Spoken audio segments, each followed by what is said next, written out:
Hello friends, continuing with our series on economics terminology, we shall be looking forward with the banking structure present in India.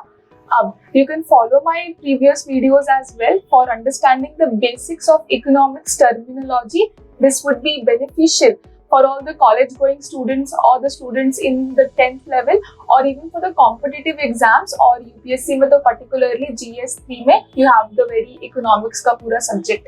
So let's come to the topic. Banks basically क्या होते हैं? First of all, let's understand this.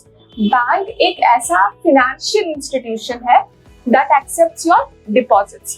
You can deposit your money in that institution and for depositing that money in the banking structure, आपको उसके लिए कुछ interest भी मिलता है. So you are given some sort of benefit as well. वो interest आपको मिलता है अगर आप deposit pay करते हो banks में. Secondly, banks emergency situations में आपको लोन भी देती है, लेकिन जिस तरह बैंक आपको डिपॉजिट के टाइम पे इंटरेस्ट पे करती है, उसी तरह आप लोन को रीपे करने के वक्त बैंक्स को इंटरेस्ट पे करते हो. So this is the very basic definition of banks जो I think everybody understands well. कुछ ज्यादा इसमें तो है नहीं, but I will be dealing with two types of banks in India. That is the scheduled banks and non-scheduled banks. To understand scheduled and non-scheduled banks, you need to first understand what is commercial banks and what is the Reserve Bank of India. अब Reserve Bank of India is the central bank of the country, where Reserve Bank of India, समझ लीजिए, it is the ultimate authority जो सारे banks को manage करेगी.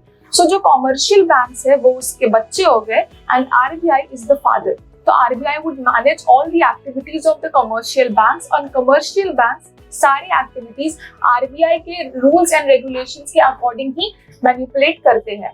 So अब RBI के अंदर अब दो तरह के banks register हो सकते हैं. First is the scheduled banks and the second one is non-scheduled banks. So scheduled banks वो banks होते हैं जो RBI Act of 1934 के mentioned Schedule 2 के अंदर comprehensively covered है. So जो भी बैंक्स शेड्यूल्ड कैटेगरी में आ जाते हैं वो सारे शेड्यूल 2 ऑफ RBI एक्ट 1934 के अंदर मेंशन्ड होते हैं. बट नॉन शेड्यूल्ड बैंक्स वो बैंक्स होते हैं जो किसी भी शेड्यूल में मेंशन नहीं है under the RBI act of 1934. So this is the basic definition. अब दूसरा डेफिनेशन के अंदर ये आ जाएगा कि शेड्यूल्ड बैंक्स के अंदर जितने भी कमर्शियल बैंक्स है वो RBI के साथ डायरेक्टली कांटेक्ट में आ सकते हैं, डायरेक्टली RBI के साथ डील कर सकते हैं. लेकिन जो नॉन शेड्यूल्ड बैंक्स है उनका RBI के साथ कोई डायरेक्ट कांटेक्ट नहीं होता है, direct borrowing and lending phenomena नहीं चलता है.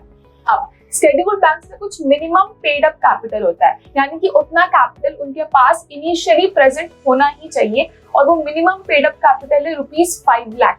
तो यानी कि जितने भी शेड्यूल्ड बैंक्स हैं उनके पास मिनिमम कैपिटल ऑफ ₹5 लाख होना चाहिए. लेकिन जो नॉन शेड्यूल्ड बैंक्स हैं उनको ऐसा कोई भी क्राइटेरिया फुलफिल करने की जरूरत नहीं है. They can start the process of depositing and lending, but उनके साथ दिक्कत यही है कि they are not under the rules and regulation of RBI act 1934 and neither वो RBI के साथ डायरेक्टली किसी कॉन्टैक्ट या लिंकेज में आते हैं.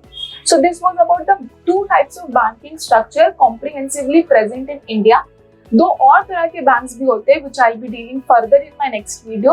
Till then, if you have any doubt, query, question, you can tell me in the comment section. I'll be more than happy to reply you over there. Till then, take care guys. Thank you so much.